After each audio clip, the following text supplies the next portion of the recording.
ये वही कुंड है जहाँ पर वन जाते समय जब भरत जी श्री रामचंद्र जी से मिलते हैं तो श्री रामचंद्र जी भरत जी की जटा खोल के अपने हाथों से उनका स्नान इसी कुंड में करवाते हैं और इस कुंड को तब से कहा जाता है भरत कुंड। और हम फाइनली पहुँच गए हैं भरत कुंड। ये वो स्थान है जहाँ पर भरत जी स्नान करते थे और तपोभूमि तो हम आप लोगों को दिखाई दिए हैं जहाँ पे 14 साल भरत जी तपस्या किए हैं और पूरी अयोध्या पे राम जी की खड़ाऊ राज करती रही। तो हम चलेंगे कुंड की ओर, आइए चलिए हमारे साथ चलिए।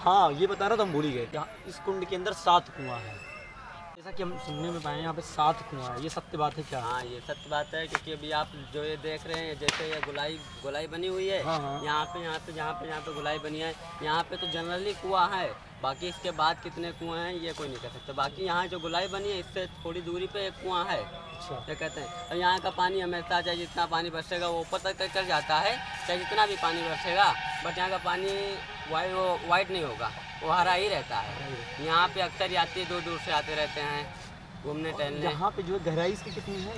इसकी गहराई इतनी है, मान लो भाई, जैसे कि यहाँ पे जी इस समय पे यहाँ पे बात की जाए, यहाँ पे थोड़ा कम है, पर बीच में जाएंगे तो यहाँ पे हाथी का बुलाव है। छाती का बुरा। नापे हैं, अभी नहाने वाले लोग लड़के के नहीं रहते हैं ना साथ में। अच्छा। तो नापे भी हैं। वहाँ तो पूरा ये कुंड है ना? हाँ, वहाँ तो पूरा कुंड है। वहाँ पे जैसे कि मृत्यु वहाँ पे जलाई जाती है। अच्छा, यहाँ पे अंतिम संस्कार भी होता है? हाँ, यहाँ पे अंतिम किनारे वहाँ पे अंतिम संस्कार होता है। मतलब उसके बाद यहाँ पे आके नहाना होता है उसका। मतलब ये भी जो है सरयू नदी की तरह, अयोध्या नगरी की तरह, देखिए ये भी यहाँ एक पे वैकुंठ राम धाम है। जी और अयोध्या तुम्हारा पावन धाम है। बट अयोध्या, जब ये राम जी कह के गए थे कि जब तक यहाँ कोई अयोध्या दर्शन करेगा और वो आके भरतकुंड दर्शन नहीं करेगा तो आपका दर्शन अधूरा माना जाएगा। ये आने वाले समय में भी कहा गया है कि न्यूज़ पे भी अक्सर दिखाते रहते हैं कि हाँ, अगर आप अयोध्या दर्शन कर लें तो आपको भरतकुंड दर्शन करना ज़रूरी है, नहीं तो आपका दर्शन पूरा नहीं होगा। बहुत सही बात पता चली और आज यहाँ हमको। की तो हम बात करें तो हमारा भरतकुंड है, ये हमारा सरकार के ऊपर भी अभी लागू किया जाए तो यहाँ भरतकुंड को बनवाने के लिए काफ़ी पैसे पास हुए हैं, बस भरतकुंड में अभी उतना पैसा लगा ही नहीं है, क्योंकि यहाँ पे दूर दूर से नहीं है यार। देखो, न्यूज़ चैनल की बात नहीं, सिर्फ लेकिन हम आप रिव्यू कर रहे हैं। देखो भाई, ये यहाँ भरतकुंड के लिए 6 करोड़ रुपए पास हुए हैं। हमने न्यूज़ पे देखा था 6 करोड़ रुपए पास हुए। बस यहाँ पे अगर आप इसका पूरे स्क्रीन ले लीजिए भाई एक बार, यहाँ पे अगर आपको इसे कोई भी जगह एक को करोड़ रुपए लगा होता तो आप जो खंडर जैसा देख रहे हैं, जो कि हमारा माना जाता है कि अगर अयोध्या आप दर्शन कर रहे हैं, भरतकुंड दर्शन नहीं करने आ रहे हैं तो आपका दर्शन अधूरा है। अगर यहाँ पे 1 करोड़ रुपए लगा दिए गए होते तो आज 6 करोड़ रुपए खाने वाले लोगों से मैं कहता हूँ, अगर 1 करोड़ रुपए लगाए होते तो यहाँ पे यात्रियों की आज भीड़ लगी होती इतनी शाम को भी।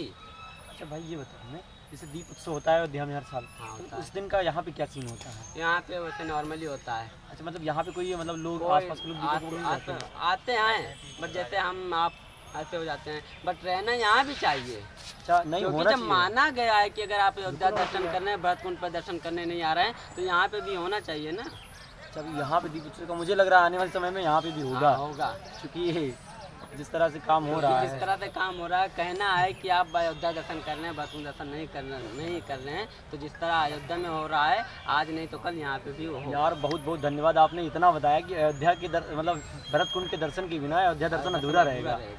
ये तो उसी तरह हुआ जैसे वैष्णो देवी में जाओ तो माँ वैष्णो का दर्शन करो और भैरव बाबा दर्शन ना करो तो वो अधूरा रहेगा। ये वही सेम प्रोसेस यहाँ पे। बहुत बहुत धन्यवाद भाई। जैसा कि अभी भाई साहब ने बताया कि यहाँ पे भी अंतिम संस्कार होता है। वास्तव में मुझे नहीं पता था, मुझे आज पता चला कि यहाँ पे भी अंतिम संस्कार होता है और जो है अयोध्या नगरी की तरह यहाँ पे भी वैकुंठ धाम है, बट इसका कोई स्थान नहीं बना है, इस वजह से मुझे पता नहीं चला। और भाई साहब ने एक बात और बोली कि अयोध्या मतलब भरतकुंड के दर्शन के बिना अयोध्या दर्शन अधूरा होता है। वास्तव में सत्य बात भी है, क्योंकि अगर आप राम जी के सबसे प्रिय भाई भरत जी के स्थान पे ही नहीं गए तो राम जी के स्थान पे जाएंगे कैसे फलित होगा। और वैसे भाई मैं कोई न्यूज़ चैनल नहीं है, लेकिन मैं ये बात कहना चाहूँगा, आप लोग भी शेयर करिएगा यार, ये तो मेजर प्रॉब्लम है। भाई साहब ने जैसे बताया कि यहाँ पे इतने सारे पैसे आए बस विकास नहीं हुआ यहाँ का, वैसे मुझे भी कोई विकास बहुत खास दिख नहीं रहा है यहाँ पे। तो विकास होना ज़रूरी भी है यहाँ का, क्योंकि इतना बड़ा इतना पवित्र स्थान है और इतना बड़ा स्थान, इतने सारे पर्यटक आए हुए हैं, तो यहाँ का विकास होना भी ज़रूरी है। और ये सारे पर्यटक देखो कितनी दूर से आए यहाँ पे, देखो ये अपने आप से भोजन भी पका रहे हैं। और ये लोग देखते हैं कहाँ से आए हैं, मैं ज़रा देख के बताता हूँ। ये लोग मध्य प्रदेश से हैं, सोचिए इतनी दूर से लोग आते हैं यहाँ पे, और फिर भी इस स्थान का कोई भी ज़्यादा विकास नहीं हुआ है। और इधर सामने जो है राम 14 वर्ष के वनवास के बाद जब रामचंद्र जी अयोध्या लौटे थे, तो सबसे पहले अयोध्या नगरी नहीं गए थे वो सबसे पहले अपने छोटे भाई भरत जी से मिलने के लिए सीधे नंदीग्राम भरतकुंड आए। और सीधे वो जब भरत जी को पता चला कि हमारे बड़े भाई राम जी आ रहे हैं, तो यहीं पे वो उन दोनों लोगों की मुलाकात हुई और यहाँ पे ये भव्य मंदिर का निर्माण किया गया है। बट अभी शाम को पुजारी जी खोलेंगे, यहाँ पे पूजा पाठ करेंगे। यहाँ पे भी दीपोत्सव के दिन कोई बहुत ज़्यादा भीड़ नहीं होती, लेकिन मुझे लगता है होना चाहिए यहाँ पे भी, जब अयोध्या नगरी में होता है। यह स्थान वास्तव में बहुत ही शांत और दिल को भाने वाला है। ये मंदिर है और यहाँ पर कुछ लोग बैठे हैं जो राम राम का पाठ कर रहे हैं। और आगे यहीं पे एक छोटा सा पार्क है जहाँ पर कुछ बच्चे झूले झूल रहे हैं और अन्य फिजिकल एक्टिविटीज़ कर रहे हैं। जैसा कि भाई ने बताया था कि बरसात कितनी भी हो, यहाँ का पानी रंग नहीं बदलता है, हरा ही रहता है। और इस सरोवर का जल का स्तर कभी बहुत ज़्यादा ऊपर नहीं आता है कि जिससे आसपास के क्षेत्र में कोई नुकसान हो। और भाई आप लोगों से भी अनुरोध है कि जो लोग नहीं जानते हैं वो जान लें कि अगर आप अयोध्या का दर्शन कर रहे हैं तो आपको भरतकुंड आना अति आवश्यक है। अगर आप भरतकुंड नहीं आते हैं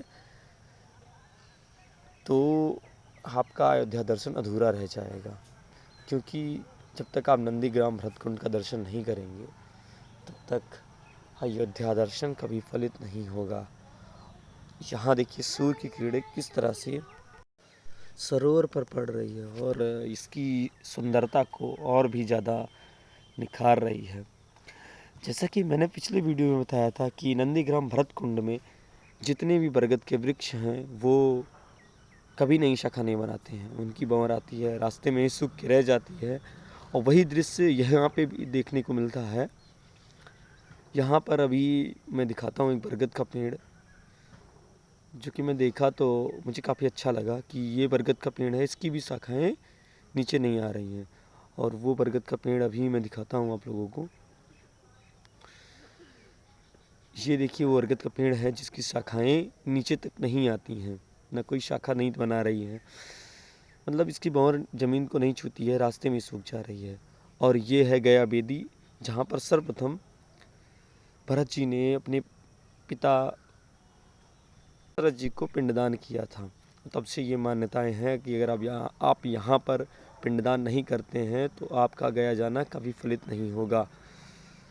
तो सर्वप्रथम यहाँ पर पिंडदान अगर आप कर रहे हैं तभी आपका गया जाना फलित होगा। ये है विश्रामालय गया बेदी, और ये वही स्थान है जहाँ पर जब लोग गया जाते हैं तो पिंडदान करते हैं। यहाँ पे ये पिंडदान का स्थल है, सबसे पहले यहीं पे पिंडदान करते हैं। अगर यहाँ पे पिंडदान नहीं किया तो पितरों को कहते हैं ना, गया नहीं ले गए आपका गया कभी फलित ही नहीं होगा जब तक आप यहाँ पे पिंडदान नहीं करेंगे। तो यहाँ पे पिंडदान करना भी आवश्यक है। देखिए यहाँ पे बना यात्री विश्रामालय गया बेदी भरतकुंड सेवा समिति द्वार जीर्णोद्वार। कहते हैं ना, भरत सरिस को राम स्नेही, जग जग जप राम राम जप जेही, परम पुनि भरत आचरणु, मधुर मंजु मुग मंगल करनु। करते हो मेरे राघव और मेरा नाम हो रहा है। मेरा राम की कृपा से सब काम हो रहा है। मेरा राम की कृपा से सब काम हो रहा है।